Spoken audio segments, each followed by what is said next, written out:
हमारा पृथ्वी कितना सुंदर है ना। पृथ्वी को मॉडर्न बनाने में हम इंसानों का कितना बड़ा योगदान है। इंसानों ने पृथ्वी से लेकर अंतरिक्ष तक अपना झंडा लहरा दिया है, लेकिन इंसानों को धरती को बर्बाद करने में भी उतना ही बड़ा योगदान रहा है। हमारे ही वजह से पॉल्यूशन, डिफोरेस्टेशन और ग्लोबल वार्मिंग जैसे डिजास्टर्स चीजें हो रही है। बट क्या हो कि पृथ्वी के सारे इंसान ही खत्म हो जाए, मतलब कोई ना बचे। तो चलिए देखते हैं कि इससे हमारे अर्थ पे क्या इम्पैक्ट पड़ेगा।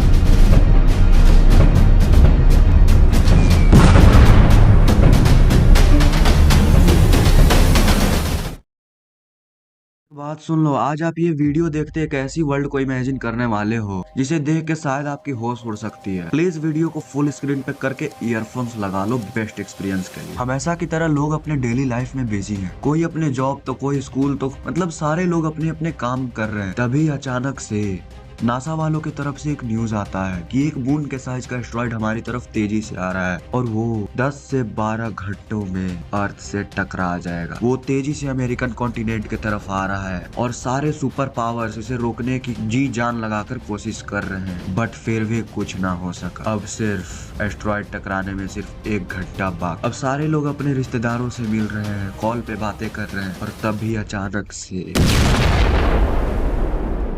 ये एस्ट्रॉइड अमेरिकन कॉन्टिनेंट पे गिर जाए। पृथ्वी की 1/4 4 भाग खत्म। और ये तो तय है कि अब एक भी अमेरिकन नहीं बचा और उसी क्षण गूगल, टेस्ला, एप्पल जैसी बड़ी बड़ी कंपनियां भी बंद हो गई। पृथ्वी पे जोरदार झटके के कारण एक तेज भूकंप आने लगी, जिससे दुनिया भर के बड़े बड़े शहरों को लोग अपने आंखों से बर्बाद होते देख रहे हैं। पूरे पृथ्वी पे भगदड़ मची हुई है, कहीं भूकंप तो कहीं बाढ़। और इतनी तेज गर्मी, इतने हाई टेम्परेचर के कारण सारे बर्फ पिघल गए, कहीं बाढ़ आई हुई है। और इसी बीच चाइना के लैब से एक नया वायरस लीक हो जाता है जो कोरोना से 100 गुना ज्यादा भयानक है। सारे देश में एकदम भगदड़ सी मची हुई। 6 महीने बाद अब हमारे पृथ्वी की पॉपुलेशन 8 बिलियन से घटकर कुछ ही लाख रह गई और वो भी लोग जो बचे हुए हैं वो भी उस वायरस से इन्फेक्टेड हो चुके हैं। 8 महीने बाद अब ना ही पृथ्वी पे कोई नेटवर्क है और ना ही कम्युनिकेशन। सारी तरफ सिर्फ धूल की बारिशें हो रही हैं और अब बचे खुचे इंसान भी खत्म हो चुके हैं। इंसानों को खत्म होने में 1 साल भी नहीं लगा और अब 1 साल बाद बस इंसानों के कुछ सबूत रह गए थे, जैसे कि हमारे घर, हमारे बिल्डिंग जो बच गए और जमीन में रहने वाले जीव जैसे सांप हो गए, चूहे हो गए। बस अब ये कुछ जीव बच गए और अभी भी भूकंप के झटके आ ही रहे।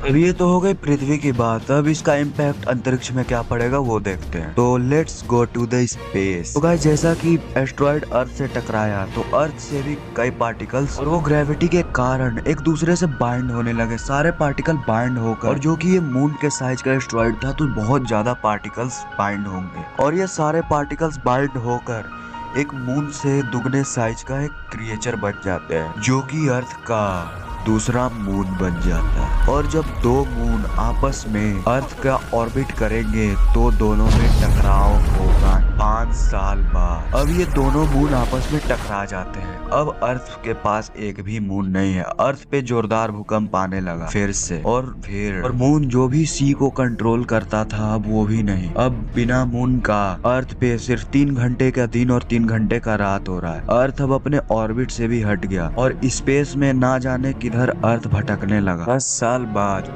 अब हमारे अर्थ पे एक भी लिवलीहुड नहीं है। अब हमारा अर्थ ना जाने स्पेस के किस डायरेक्शन में जा रहा है और फिर हमारा अर्थ मिल्की वे के एकदम बॉर्डर पे आ गया, जो कि वहाँ पे कई सारे ब्लैक होल्स भी बन रखे हैं। अब ब्लैक होल्स के सामने अर्थ को आते ही अब अर्थ ब्लैक होल का ऑर्बिट करने लगता है और अब अर्थ देखिए कुछ ऐसा दिखता है। अब अर्थ ब्लैक होल का ऑर्बिट करते करते नाउ अर्थ इज नो मोर। अर्थ अब ब्लैक होल में जा चुका है।